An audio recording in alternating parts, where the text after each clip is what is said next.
I'm Alice, and I'm 28 years old. My cousin Jessica just rolled her eyes at me, marched over, and announced, "You can't afford this place. We're in the VIP area." I walked past her like she was furniture. She waved frantically at the security guard, her voice rising to that shrill pitch she gets when she's about to embarrass herself. "Remove her, she's making a scene." The security guard looked at Jessica, then at me, and said 4 words that changed everything. "Ma'am, she owns this place. Where are you watching from today? Drop your location in the comments below and hit that like and subscribe button if you've ever felt completely underestimated by your own family. You'll definitely want to stick around for what happened next. Let me back up and explain how I ended up owning the most exclusive country club in Connecticut, while my own family treated me like I was still broke. 3 years ago, my father's investment firm collapsed overnight. Not gradually, not with warning signs overnight. One day he was managing portfolios worth hundreds of millions. The next day, federal investigators were carrying boxes out of his office. The family whispered about poor financial decisions, risky investments, maybe even fraud. None of it was true, but perception became reality faster than wildfire spreading through dry grass. When word spread through our extended family, something interesting happened. Phone calls stopped, holiday invitations disappeared. Suddenly, every cousin, aunt, and uncle who used to compete for my parents' attention at family gatherings became too busy to return messages. My uncle Robert, who'd borrowed $50,000 from Dad just 2 years earlier for his son's wedding, acted like he'd never heard our last name before. The speed of their abandonment was almost impressive if you appreciate efficiency and cruelty. The thing is, they all assumed we were broke. They assumed wrong. While Dad's firm was crumbling, I was already 3 years into building my own tech company. I'd graduated Harvard at 22 with a computer science degree and immediately started developing data analytics software for financial institutions. By the time Dad's world fell apart, my company was generating millions in revenue annually. But here's the funny part: nobody bothered to ask how we were doing. They just wrote us off and moved on like we'd never existed. Dad's too proud to tell anyone I've been quietly supporting the family. Mom's too embarrassed to admit their daughter is the one keeping the lights on. And me? Well, I've been watching from the sidelines, taking notes on who really cares about family when things get tough. Spoiler alert, it's a very short list that doesn't include most of our blood relatives. Last month, I made what my financial advisor called an excellent investment opportunity. Brookstone Country Club was being sold by aging owners whose children had no interest in hospitality management. 200-acre property, championship golf course, established clientele, and steady revenue streams. The numbers made perfect business sense, so I bought it outright with a cash offer that closed in 5 days. Pure business decision, nothing personal about it at all. Until yesterday when I saw something interesting in our family group chat. Yes, they kept me in it, probably forgot I was there. Grandmother Eleanor's 85th birthday celebration, scheduled for today. Location? Brookstone Country Club. The irony was too delicious to ignore. The same family that had spent 3 years treating us like social pariahs was about to celebrate at my club, having no idea who owned it. I couldn't resist the opportunity to see their faces when they realized exactly how wrong they'd been about their poor relatives' circumstances. So I decided to make an appearance at their little celebration, purely for my own entertainment.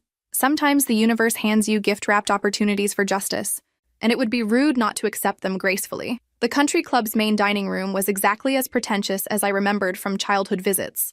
Crystal chandeliers hung from vaulted ceilings, oil paintings of long-dead members lined mahogany-paneled walls, and every surface gleamed with the kind of polish that screamed, "Your money better be old enough to vote."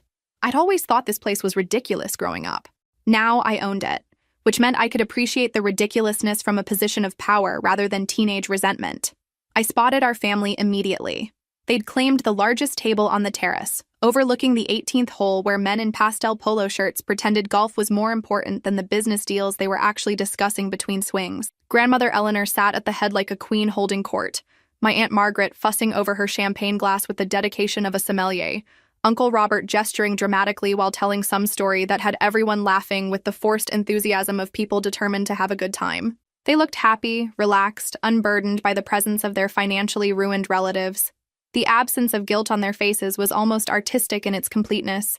These people had perfected the art of selective memory, rewriting family history to exclude inconvenient relatives who might dampen their celebration. Jessica saw me first. Her expression shifted from surprise to annoyance to something approaching panic in about 3 seconds flat, like watching someone's face process the stages of a natural disaster in real time. She whispered something to her mother, Aunt Margaret, who turned to stare at me with barely concealed horror. The whispers spread around the table like a virus through a cruise ship, each person's reaction more dramatic than the last. Uncle Robert stopped mid-sentence, his wine glass frozen halfway to his lips. My cousin David actually put his hand to his forehead like he was getting a migraine just from seeing me. The performance was so coordinated it could have been choreographed, except none of them were that good at acting when they weren't trying to be cruel. Well, Grandmother Eleanor's voice carried across the terrace with the authority of someone accustomed to controlling conversations through sheer force of personality. This is unexpected. I approached the table with what I hoped looked like confidence rather than the sick satisfaction I actually felt bubbling up from somewhere deep in my chest. Happy birthday, Grandmother. You look wonderful. Thank you, dear. Her tone suggested I'd complimented her on a particularly unpleasant medical procedure. We weren't expecting you. I can see that. I gestured toward the empty chairs scattered around nearby tables, noting how quickly extra seating disappeared when you were trying to exclude someone from family celebrations. Plenty of room, though. Aunt Margaret cleared her throat with the delicacy of someone preparing to deliver bad news to a small child who still believed in fairy tales. Alice, darling, we should probably explain. This is a private celebration. Family only. The statement hung in the air like smoke from a house fire, acrid and impossible to ignore. Family only. As if the last 28 years of Christmas mornings and birthday parties and graduation ceremonies had been some kind of elaborate misunderstanding. As if blood relation had an expiration date tied to bank account balances and social embarrassment levels. I see. I nodded slowly, letting my gaze move around the table with the methodical precision of someone taking inventory. Family only. Uncle Robert shifted uncomfortably in his seat, his collar suddenly seeming too tight around his neck. It's nothing personal, Alice. It's just, well, circumstances have changed, haven't they? We thought it might be awkward for everyone involved. Awkward for whom, specifically? For everyone, Jessica chimed in, her voice taking on that condescending tone she'd perfected during 4 years at an expensive prep school that taught her to look down on people with more grace and less obvious cruelty. Let's be honest, Alice. You can barely afford rent, let alone membership here. It's embarrassing for the family. That's when I smiled. Not a fake smile, not a polite smile, but the kind of smile that makes people suddenly remember they left something important in their car and should probably go check on it immediately. You're absolutely right, Jessica. It would be embarrassing, if it were true. Grandmother Eleanor raised an eyebrow that had been surgically perfected sometime during the Reagan administration. I'm sorry, dear? Oh, don't apologize. It's an honest mistake. I pulled out my phone with deliberate slowness, enjoying the way their eyes tracked the movement like cats watching a laser pointer. This is interesting timing, actually.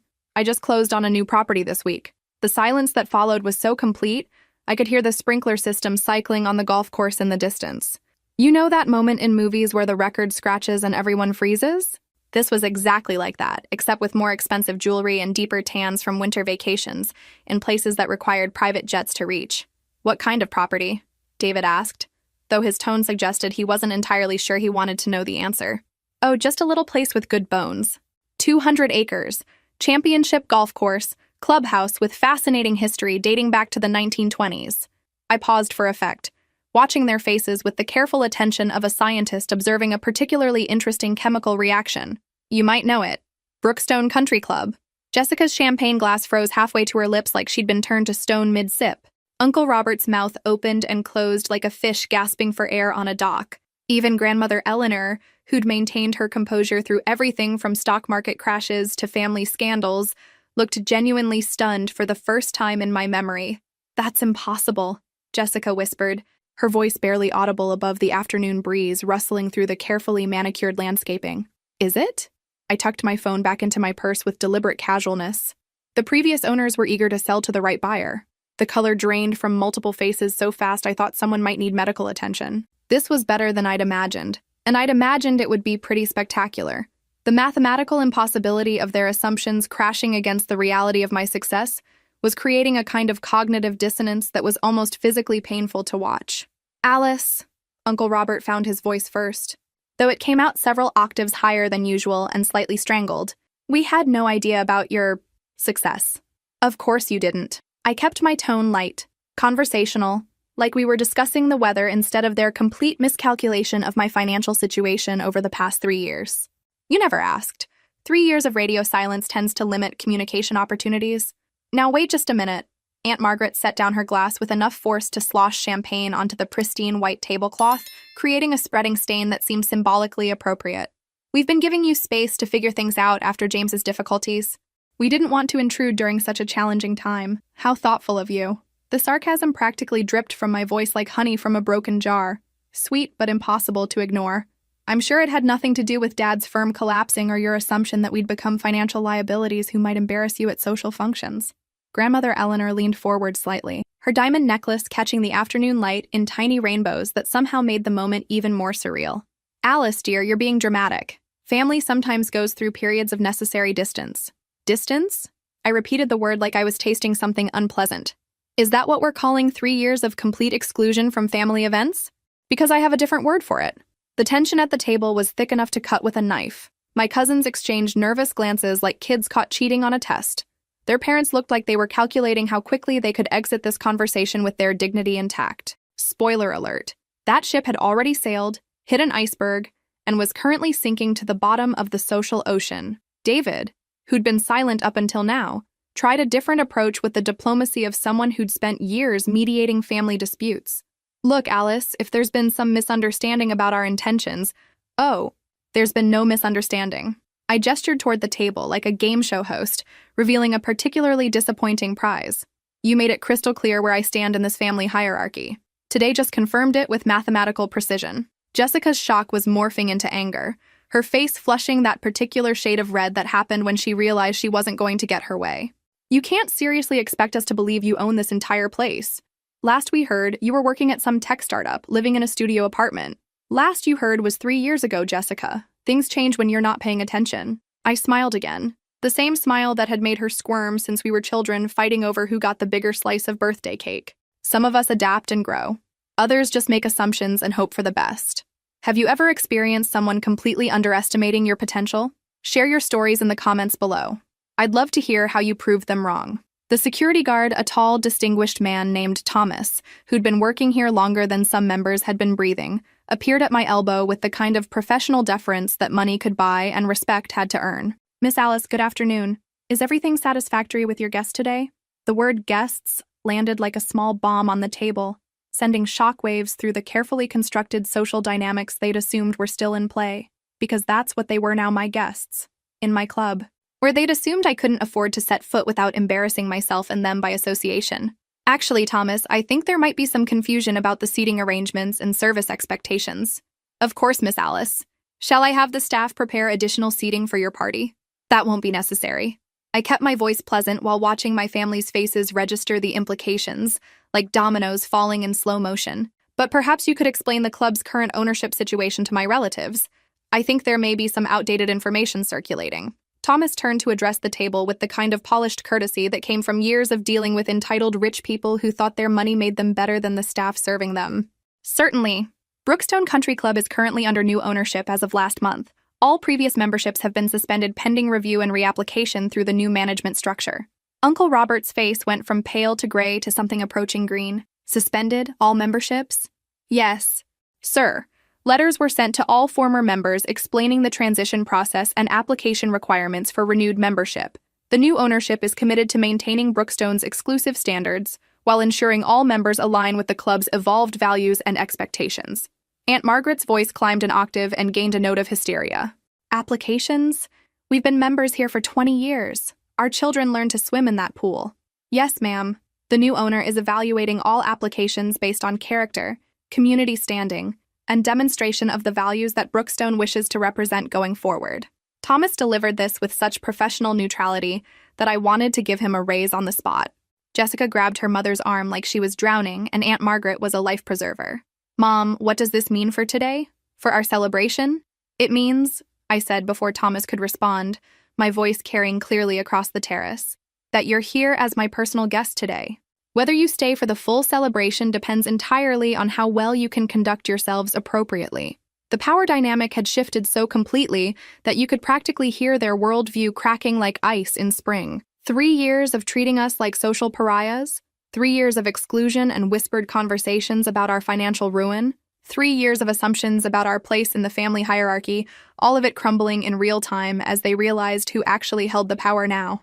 Well, Grandmother Eleanor said after a moment that stretched like taffy, this is certainly unexpected news. Isn't it? I agreed cheerfully. Life has a way of surprising us when we're not paying attention to what's actually happening around us. Alice. David leaned forward with the careful intensity of someone trying to defuse a bomb they'd accidentally armed. Perhaps we should discuss this situation privately.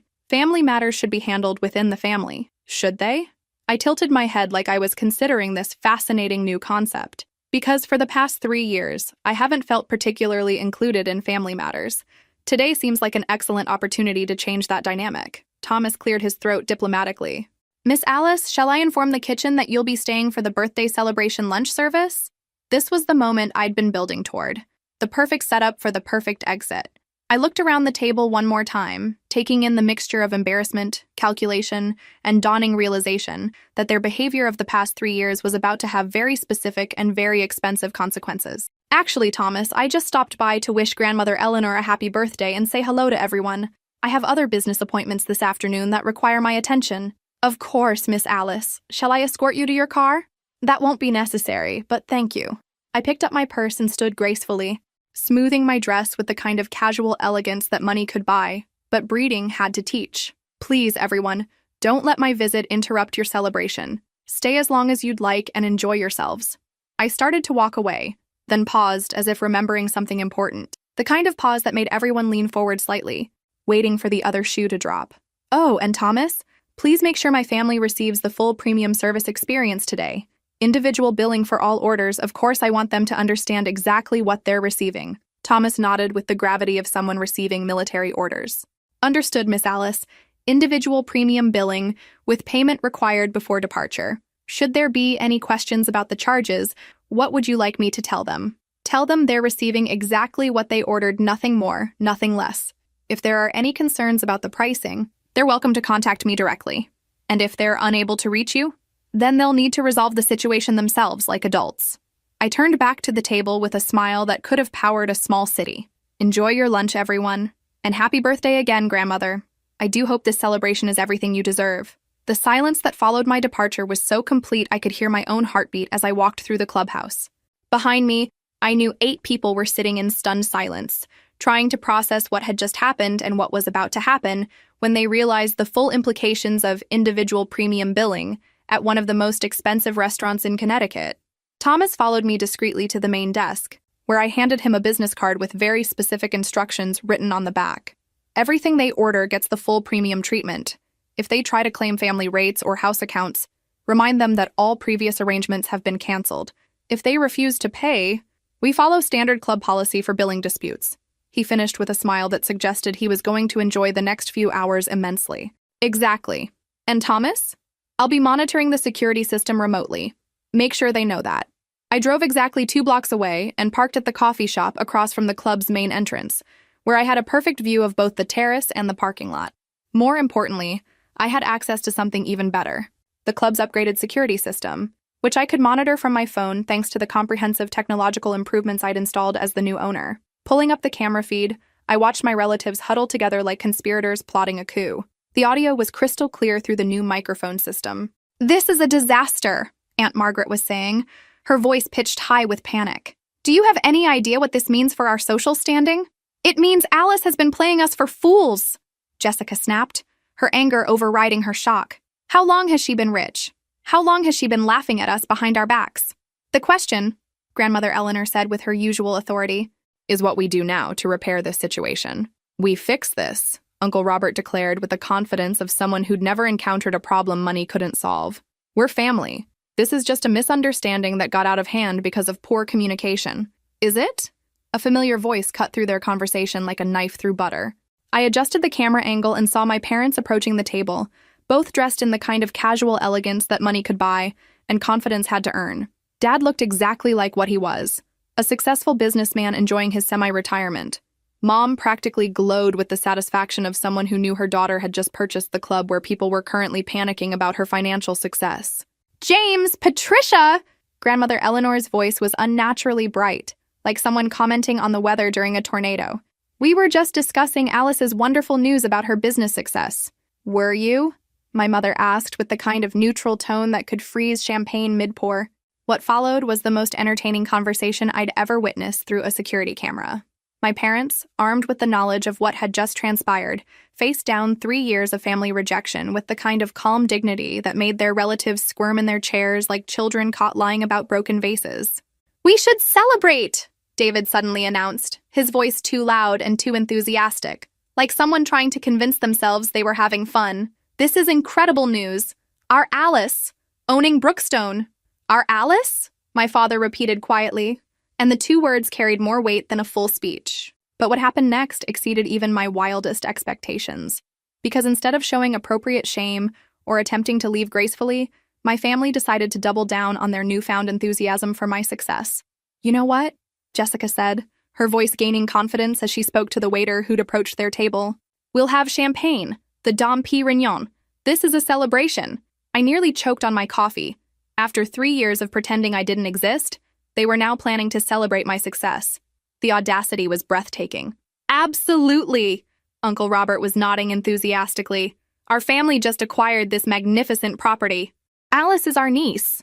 Through the camera, I watched them transform from shocked relatives into social media influencers who just discovered their meal was comped.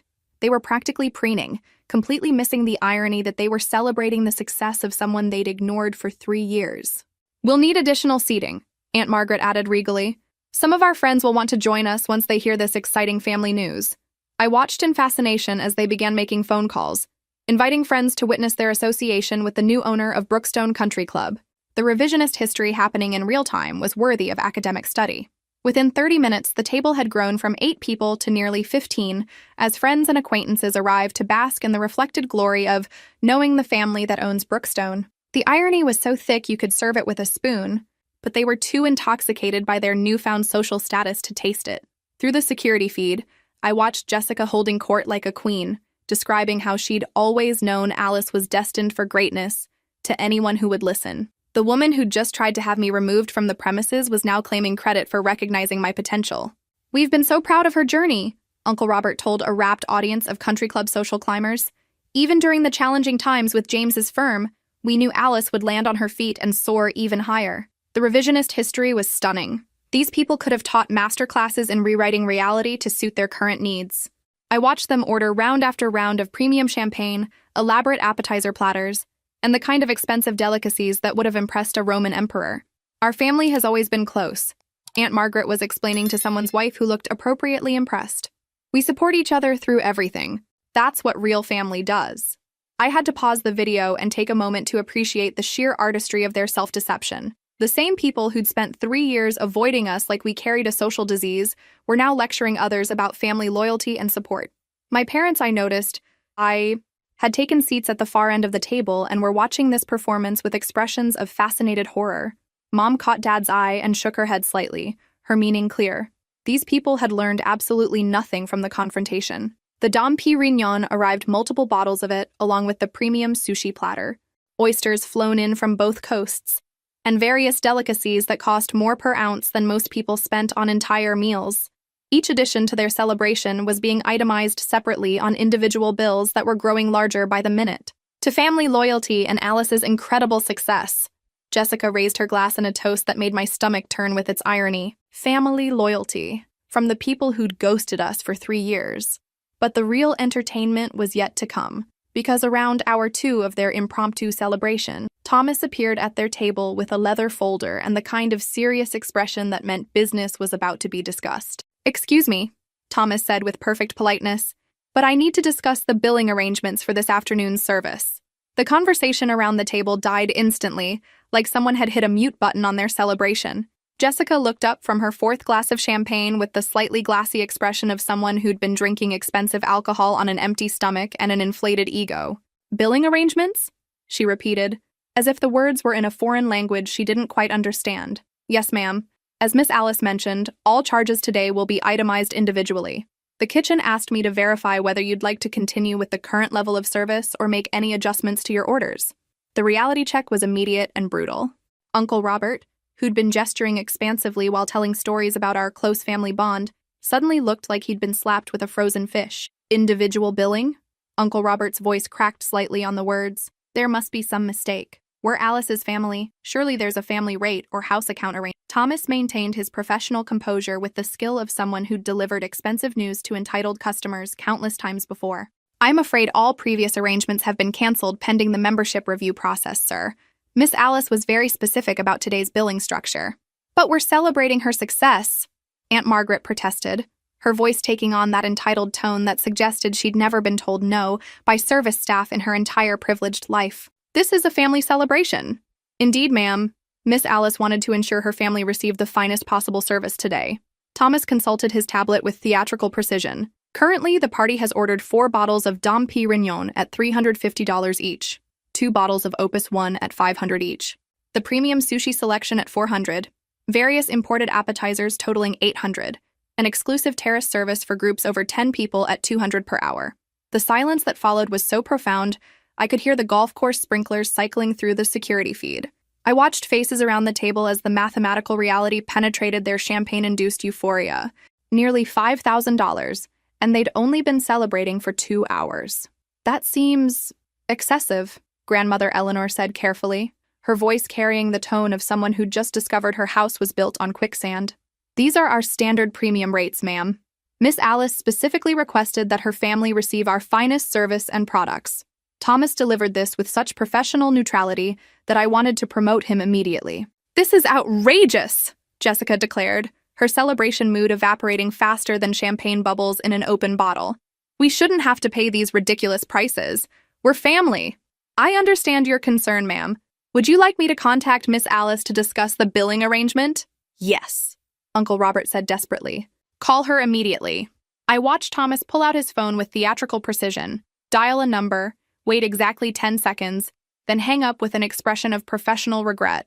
I'm afraid Miss Alice isn't answering her phone. Shall I leave a voicemail message? Try again, Jessica demanded, her voice rising with panic. 3 more fake calls followed, each one building the tension at the table like a pressure cooker approaching maximum capacity. My parents, I noticed, were watching this performance with barely concealed amusement. They knew exactly what was happening, even if the others were still catching up to reality. The friends they'd invited to their impromptu celebration were starting to excuse themselves, suddenly remembering important appointments elsewhere.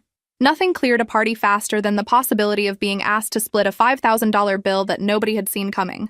Maybe we should just pay it and sort this out later, one of Jessica's remaining friends suggested quietly. Pay it? Jessica's voice reached a pitch that could shatter crystal. Do you have any idea how insulting this is? We're being treated like common customers instead of family. Perhaps that's because, my father said quietly, you've been treating Alice like a common stranger instead of family for the past 3 years. The truth landed like a sledgehammer in a glass factory. Uncle Robert's face flushed red with indignation rather than embarrassment. This is completely inappropriate. We're Alice's family. You don't charge family premium rates for a birthday celebration. Actually, Thomas said with admirable patience, Miss Alice was quite clear that family receives exactly the same treatment as anyone else, no special privileges. No discounted rates and payment required before departure. This is insulting. Aunt Margaret stood up so quickly her chair nearly toppled backward. We've been members here for decades. We have standing in this community. You can't treat us like we're paying customers? My mother suggested helpfully. The accusation hung in the air like smoke from a particularly expensive cigar. These people weren't upset about the money, they were furious about being treated like everyone else, instead of receiving the special treatment they felt entitled to as family. We demand to speak with the manager, Jessica declared with the righteous indignation of someone who'd never been denied anything in her life. I am the manager, ma'am, Thomas replied smoothly. However, if you'd prefer to discuss this matter with the owner, I can certainly attempt to reach Miss Alice again. Yes, get Alice on the phone right now. I watched through the security feed as Jessica grabbed her own phone and started dialing frantically. The look of growing panic on her face when I didn't answer was absolutely priceless. She tried calling from different phones, sending increasingly desperate text messages, even attempting to reach me through social media. My phone was buzzing nonstop with their attempts to contact me. Alice, there's been a misunderstanding about the billing. Jessica, call us immediately.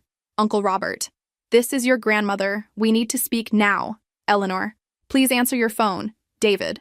Each unanswered message made them more frantic. The friends they'd invited to bask in their reflected glory had completely disappeared, leaving them alone with a bill they felt too entitled to pay and no way to reach the person who could resolve their situation.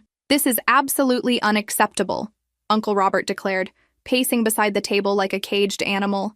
We refuse to pay these outrageous charges. This is family harassment. Thomas nodded sympathetically. I understand your frustration, sir. However, club policy requires payment for all services rendered. If you're unable to settle the bill, I'll need to follow our standard procedures for billing disputes. Which are? Grandmother Eleanor asked, though her voice suggested she didn't really want to know the answer. Security escort and notification of local authorities, ma'am. Standard protocol for customers who refuse to pay for services received.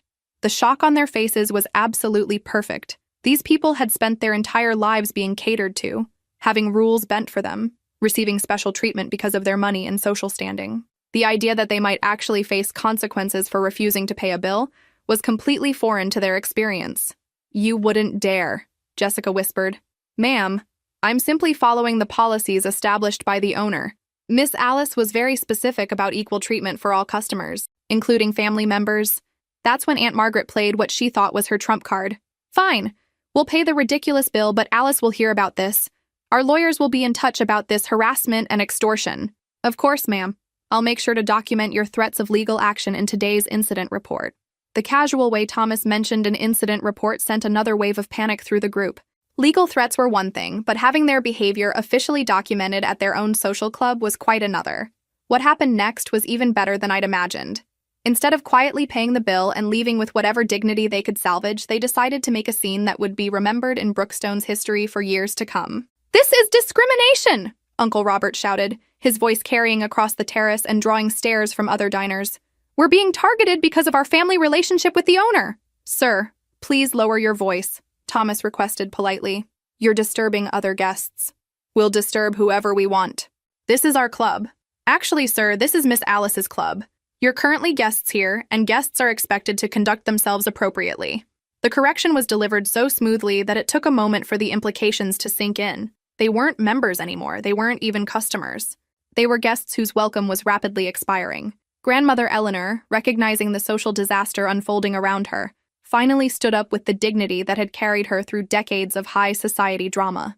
Enough, she said quietly, but her voice cut through the chaos like a knife through silk. She opened her purse and pulled out a checkbook, with the resignation of someone who'd decided that preserving what remained of the family's reputation was worth $5,000.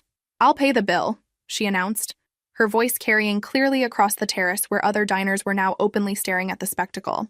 Mother, you can't!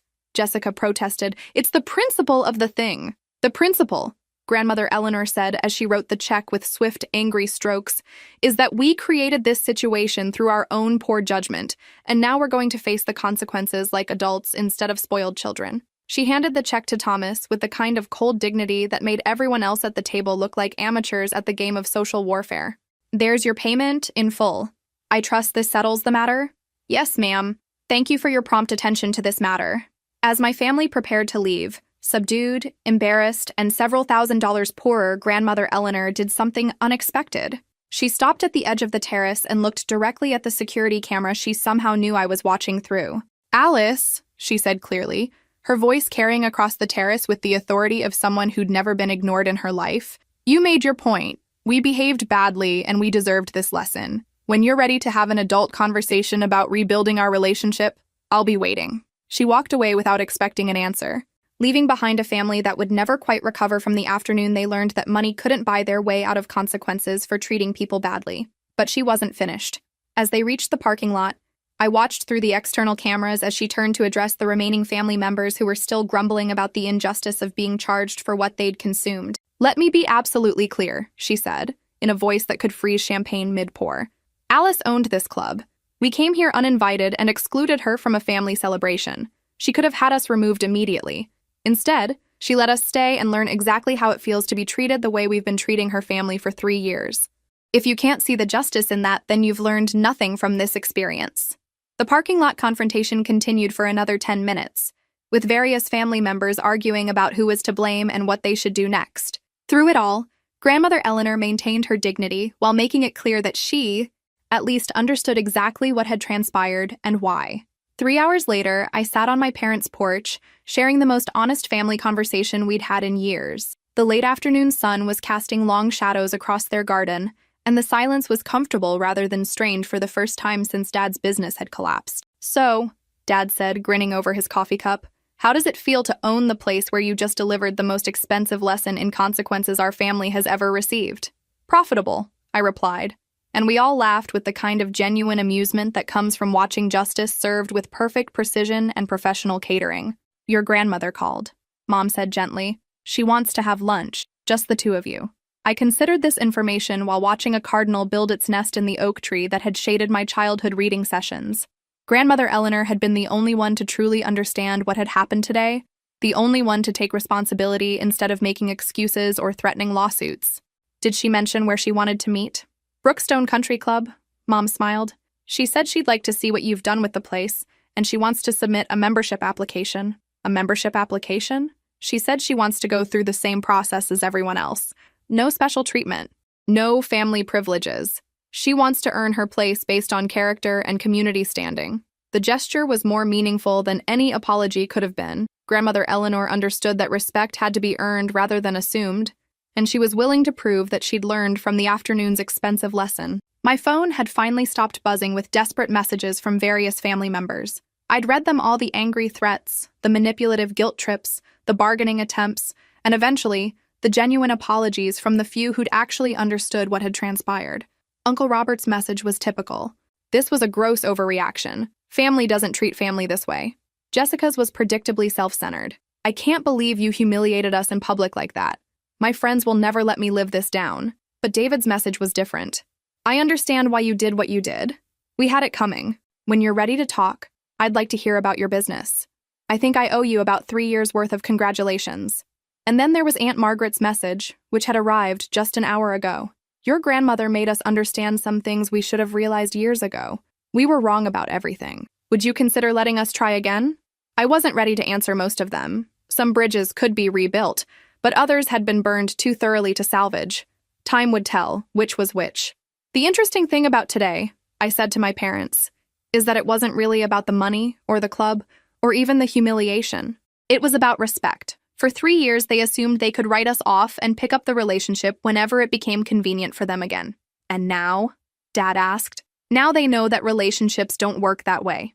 You can't ignore people when times are tough, and then expect warmth when circumstances change." The sun was setting over the golf course visible in the distance, painting the sky in shades of gold and pink that made everything look peaceful and permanent. Tomorrow, I'd return to running my business and managing my new investment property. I'd probably approve Grandmother Eleanor's membership application and consider a few others on a case-by-case basis. But tonight, I was content to sit with the people who'd never wavered in their love and support, watching the day end with the satisfaction of a job well done. Sometimes the most powerful thing you can do is simply refuse to accept less than you deserve.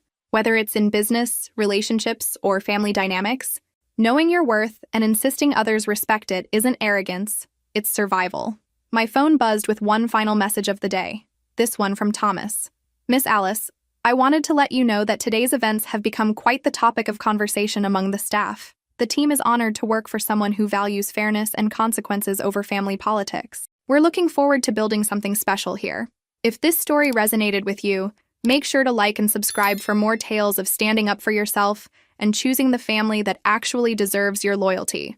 Remember, you teach people how to treat you, and sometimes the most effective lessons come with itemized receipts."